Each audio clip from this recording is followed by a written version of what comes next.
সেই ঘটনাটি তোমার সাথে শেয়ার করতে চাই।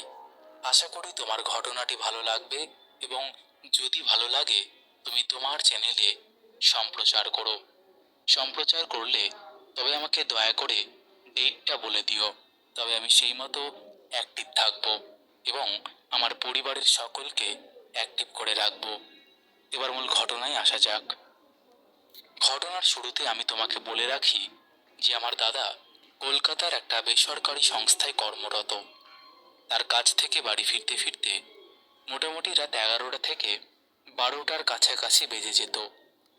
তোমাকে একটা কথা বলতে ভুলে গিয়েছি, আমার বাড়ি নৈহাটিতে। আমার বাড়িতে আমি, মা, বাবা এবং আমার দাদা থাকি। সেদিনও আর 5টা দিনের মতোই আমার দাদা অফিস থেকে বাড়ি ফিরছিল।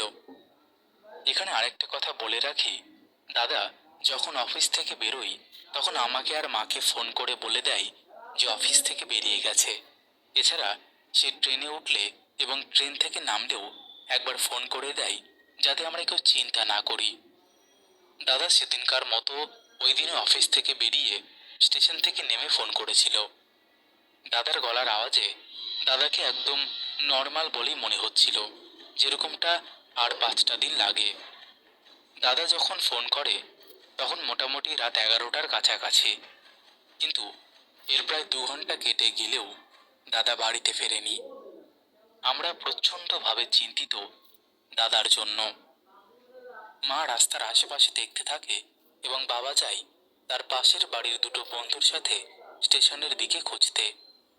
প্রথমে তারা পুরো স্টেশন খুঁজেও দাদাকে পায় না, কিন্তু স্টেশনের একদম শেষ মাথায় আশ্চর্যজনকভাবে দাদাকে দাঁড়িয়ে থাকতে দেখে তারা। এইটা দেখে তারা এগিয়ে যায়। সবাই দেখতে পায় দাদা একদিকে তাকিয়ে আছে, তার চোখের পাতা পর্যন্ত নড়ছিল না। বাবা এবং বাবার বন্ধুরা তার গায়ে হাত দিয়ে জোরে ধাক্কা দিতেই সে অজ্ঞান হয়ে যায়। এরপর তাকে কোনো রকম ভাবে ধরাধরি করে বাড়িতে নিয়ে আসা হয়। আমাদের বাড়ি স্টেশন থেকে মোটামুটি 10 মিনিট মতো দূরত্বে, তাই জন্য বাড়িতে আসতে কোনো রকম সমস্যা হয়নি। সেদিনের মতো দাদা ঘুম থেকে উঠে সকালবেলা একদম, হ্যালো বন্ধুরা, আমি অমিত আছি তোমাদের সঙ্গে, আর তোমরা শুনছো ভৌতিক কথা, কিছু অনুভূতি এমন। হ্যালো বন্ধুরা, আমি অমিত আছি তোমাদের সঙ্গে। সেই রেল লাইনের দিকে দেখি দাদা সেইখানে গিয়ে একইভাবে তাকিয়ে রয়েছে।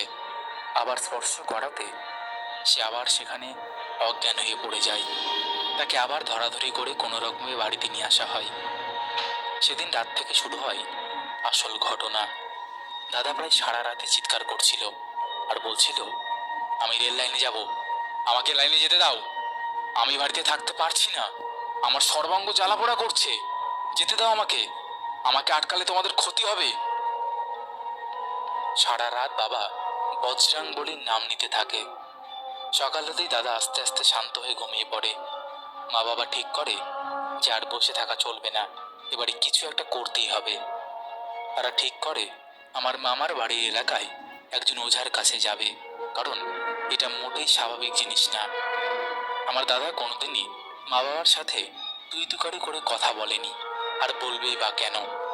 দাদা ঘুমের মধ্যেই বলছিল, আমাকে নিয়ে যাস না, আমাকে নিয়ে গেলে তোদেরই ক্ষতি হবে।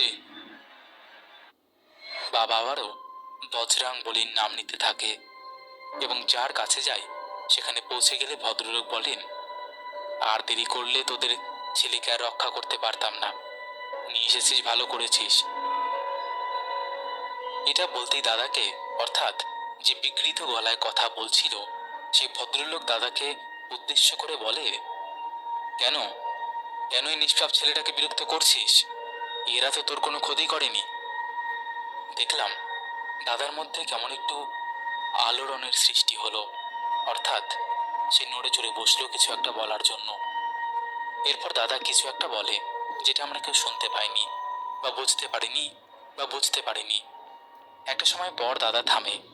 মা এবং বাবা একই সাথেই প্রায় জিজ্ঞেস করেন যে কি হয়েছে ওর।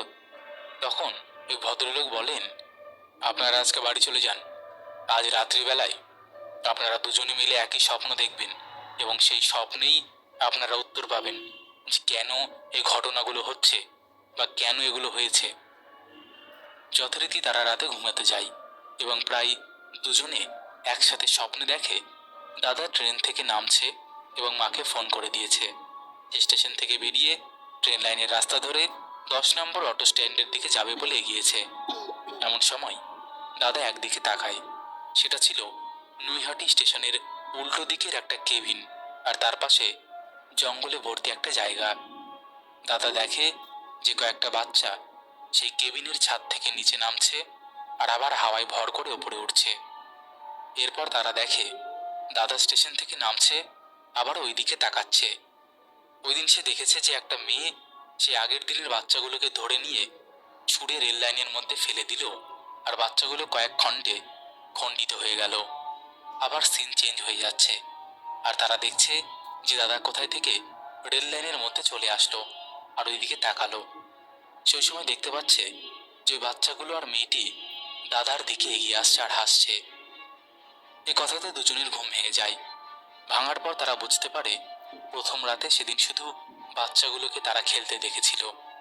যেদিন প্রথম ঘটনাটি ঘটেছিল, অর্থাৎ দাদা প্রথম দিন বাড়িতে ফিরতে দেরি করেছিল এবং বাবারা গিয়ে ওখানে দাঁড়িয়ে থাকতে দেখেছিল দাদাদেরকে।